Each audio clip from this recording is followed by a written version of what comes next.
It was 2016 when this modern tech billionaire first became the richest person in the world, boasting a mind-boggling net worth of over $200 billion. At the time, the average American salary was $47,000, so even if you worked every single day of the year, working 2 jobs just about 13 hours a day, you still wouldn't earn enough money to come close to matching his net worth. So how much would you have to earn per hour to be able to match this man's insane net worth? Your answer is $97 an hour. But even at this rate, you would still have to work for 25 years straight to be able to match his net worth. And even then, you would still fall way short, as this modern-day billionaire is not even the richest person in history. So what do you think? Who could possibly be richer than him?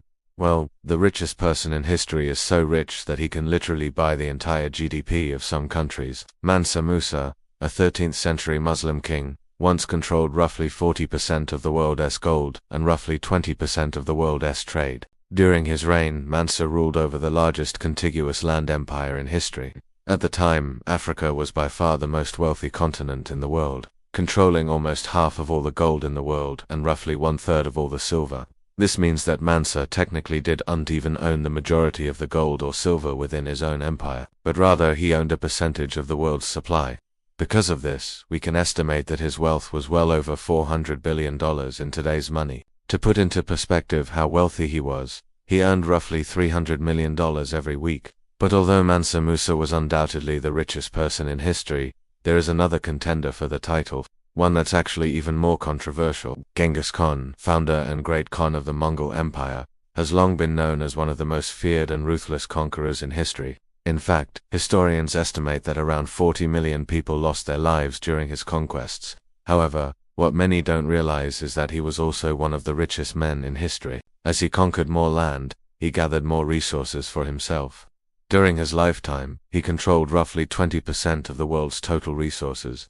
And if we were to value these resources at today's prices, his personal wealth would be worth roughly $3 trillion. But if we were to add up everyone that died under his rule, he would be one of the most selfless billionaires in history, donating 40 million lives for every billion-dollar fortune.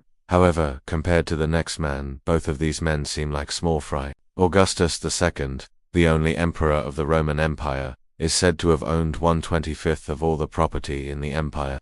Now obviously this isn't exact, as no one knows exactly how much land the Roman Empire actually owned. However, since the Roman Empire at its greatest extent spanned across 3 continents, containing a total of 5 million square kilometers of land, this means that Augustus II owned roughly 1.2 million square kilometers of land. If we were to convert this into today's money, we can see that he would own roughly $100 billion worth of real estate alone. However, none of these men hold a candle to the wealth of the richest family in history. The House of Medici was one of the most powerful families in Europe during the 15th and 16th centuries. Founded by Giovanni di Bicci de' Medici, the family would go on to grow his original investment of 100,000 florins into a fortune of $300 billion in today's money. During this time, the Medici family would become so powerful that they were essentially ruling Florence behind the scenes, controlling everything from elections to having the right to mint their own coins. However, even though they were one of the richest families in history, they would be absolutely crushed if they were to go head-to-head against the richest dynasty in history. The House of Rothschild was a German Jewish dynasty that gained its immense wealth during the Napoleonic Wars. When European kings began losing vast amounts of money and territory, the Rothschild family saw opportunity and began lending money to the governments of Europe. Eventually they would become so powerful that they would begin manipulating economies, controlling major banks and even fighting wars, leading to them becoming the richest family in Europe. But soon after this, their fortune would skyrocket thanks to one man. Mayer Amschel Rothschild was the patriarch of the family when Queen Victoria came into power. At the time, the British East India Company had just recently taken control of India, and Mayer saw an opportunity. He quickly sent out letters to his sons, giving each one of them control of a different region of the country and tasked them with bringing back as much money as possible. Soon, the Rothschild family was receiving riches beyond their wildest dreams. By the end of the 1800s, their fortune was over $500 billion in today's money. However, they would be absolutely dwarfed by the riches of the oldest person on our list. Henry Ford was an American industrialist who revolutionized the world with his invention of the automobile. He founded the Ford Motor Company, which went on to sell millions of cars all around the world. But he did something that no other billionaire ever had done before. While most billionaires take pride in their wealth and love to flaunt it, Ford felt guilty about how much he was making compared to his workers. In fact, he once said, "The man who does his best will not be thinking of money."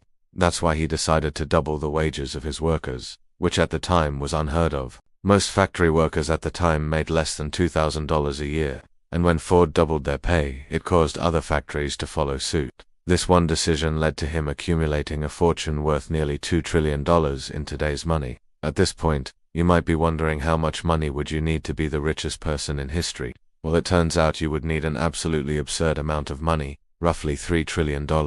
Just to put this into perspective, it's roughly 30 times the annual GDP of the United States. But surprisingly, there are a few individuals who have come close.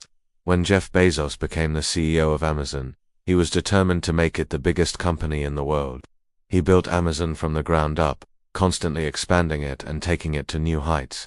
In 2020, his net worth reached $200 billion, making him the richest person in the world. Elon Musk is another modern billionaire who has come close to this number. Currently, his net worth is roughly $250 billion, although it frequently changes depending on how well Tesla stocks are doing. However, as impressive as these numbers sound, they are peanuts compared to the actual richest person in history. Emperor Shah Jahan, the fifth Mughal emperor of India, is said to have had a net worth of over $300 billion in today's money. He ruled over the largest empire in the world, and during his reign, he greatly expanded the riches of the Mughal Empire, going down in history for building one of the most impressive structures ever, the Taj Mahal. However, his wealth would be completely decimated by the next man on our list. Mughal Emperor Akbar the Great once controlled roughly 2.5% of the world's total resources, meaning that he could easily be the richest person in history at the time. The Mughal Empire contained roughly 50 million people and roughly 20 million square kilometers of land, meaning that he controlled the wealth of roughly 2.5 million people and 10 million square kilometers of land. In today's money, his personal wealth was roughly $500 billion. However, none of these men hold a candle to the riches of the god of bling himself, King Solomon. King Solomon was the third king of Israel, known for his wisdom and his love of luxury. In fact, it was rumored that he owned the largest collection of gold in the entire world. Historians estimate that his wealth adjusted for inflation was roughly $1.2 trillion. Now, you might be wondering how in the world he accumulated such a vast fortune. Well, it was thanks to one woman, of course. We are talking about the infamous Lady Solomon, the richest woman in history. You see, when King Solomon took over as king, his mother, Lady Solomon, was regent. She seized control of the lucrative copper mines in the area, amassing a personal fortune in the process. Then she gifted some of her riches to King Solomon, allowing him to amass a personal fortune of over $1 trillion. However, they would both be completely obliterated by the richest man in history. When Genghis Khan passed away, he left his wealth and his empire to his son, Ogday Khan. Under Ogday's rule, the Mongol Empire would grow to its greatest extent, reaching from the Pacific Ocean to Eastern Europe. This meant that he had control over roughly 22% of the world's total resources. In today's money, this meant that his personal wealth was over $2.5 trillion. However, compared to the man who literally owned the world, even this man is just a pauper. Mansa Musa. Yes, Mansa Musa again. Although Mansa Musa is considered to be the richest person in history, Mansa Musa's personal wealth was only a fraction of the wealth of the man who literally owned the world, Abu Bakr al-Siddiq. After helping Prophet Muhammad establish Islam, he went on to help establish the first Islamic caliphate, but because of his alliance with the Prophet, he was gifted roughly 1/6 of the world's total wealth. Today, this would be worth over $6 trillion. As you can see, wealth really is relative. Some of the richest people in history wouldn't even be able to pay for a cup of coffee today, while others would be considered poor by modern standards. However, the richest person in history wouldn't even consider himself rich by modern standards. In fact, he once gave away his entire fortune to charity. But that's a story for another time.